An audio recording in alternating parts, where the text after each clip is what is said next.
Les interrelations entre la fiscalité et diverses décisions financières ou organisationnelles ont fait l'objet de nombreuses études.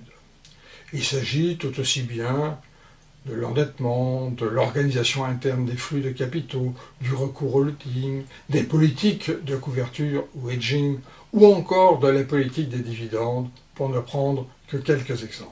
Dans une étude publiée par le Journal of Financial Economics, Sen, Meadew, Zhang et Zhou plaident pour la thèse que la fiscalité affecte aussi le choix des implantations dans le monde, aussi bien pour le fournisseur que le client au sein d'une même supply chain.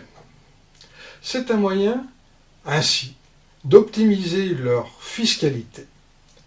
Il cite une enquête du Sénat US selon laquelle la société Caterpillar avait réussi à diminuer de près de 85% son imposition entre 2000 et 2012 en exploitant au mieux tous les avantages procurés par sa supply chain. Pour tester ces hypothèses, ces auteurs exploitent un échantillon composé de toutes les entreprises US appartenant à la base CompuStat entre 1994 et 2009. Les firmes appartenant au secteur Utilities et Financials ont été exclues, ainsi que toutes les observations comportant des valeurs négatives pour les résultats avant impôt ou la valeur comptable des capitaux propres. Au total, l'échantillon contient 42 565 observations, soit firmes années. La période a été retenue parce qu'elle permet un accès à la base électronique de la Securities Exchange Commission, la base EDGAR. Elle a aussi l'avantage d'être immédiatement postérieure à la réforme du calcul comptable des impôts, réforme impliquée par la norme SFAS 109, et donc de présenter des données relativement homogènes. Pour identifier au sein de leur échantillon les différents partenaires d'une même supply chain, les auteurs utilisent les informations exigées par les normes comptables SFAS 14 puis 131, qui obligent les entreprises US à publier le nom des clients avec lesquels elles effectuent au moins 10% de leurs ventes. Le fournisseur dépendant est celui qui a au moins un client répondant à cette condition. Le client principal est une firme qui a un fournisseur qui réalise au moins 10% de ses ventes avec elle. L'échantillon contient 5289 observations pour les clients dits principaux, 14 897 pour les fournisseurs dits dépendants et 23 796 pour les autres firmes qui interviennent ici dans l'étude à titre de contrôle. La force de l'optimisation fiscale pratiquée est mesurée, à contrario, par l'importance des impôts constatés dans l'année. Deux variables, sous forme de ratio, sont utilisées. Le ratio GAAP-ETR égale au montant comptable des impôts divisé par le résultat avant impôt, et hors exceptionnel.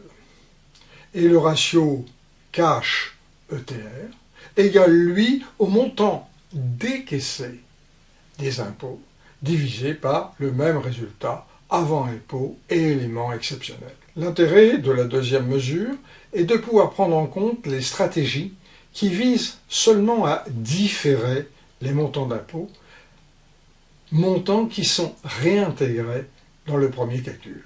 Pour mettre en évidence l'impact de la présence d'une supply chain sur les choix d'optimisation fiscale, les auteurs procèdent à diverses analyses statistiques.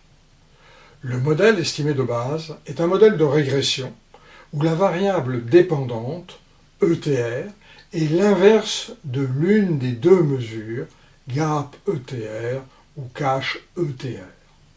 Les variables indépendantes sont deux indicatrices, signalant que la firme est soit un client principal, soit un fournisseur dépendant, ou une autre firme. un vecteur de variables de contrôle, grand X, et des effets fixes sectoriels par année sont également introduits. L'article fournit d'autres études, en particulier sur le fait qu'un client qui détient une filiale dans un pays est incité par un fournisseur dépendant à y être également installé, surtout quand il s'agit de pays que l'on peut qualifier de paradis fiscaux. Ainsi, Sen, Meiju, Changzhou mettent en évidence que les firmes appartenant à une même supply chain, fournisseurs dépendants et clients principaux, pratiquent des politiques d'optimisation fiscale bien plus agressives que celles mises en œuvre par des entreprises comparables mais n'appartenant pas à une même supply chain. Par ailleurs, ces firmes obtiennent ces résultats fiscaux principalement en usant de leurs implantations dans des paradis fiscaux. Les effets sont d'autant plus marqués que le client principal y dispose de filiales ou encore que les fournisseurs dépendants y soient présents. Et encore plus si les deux y opèrent.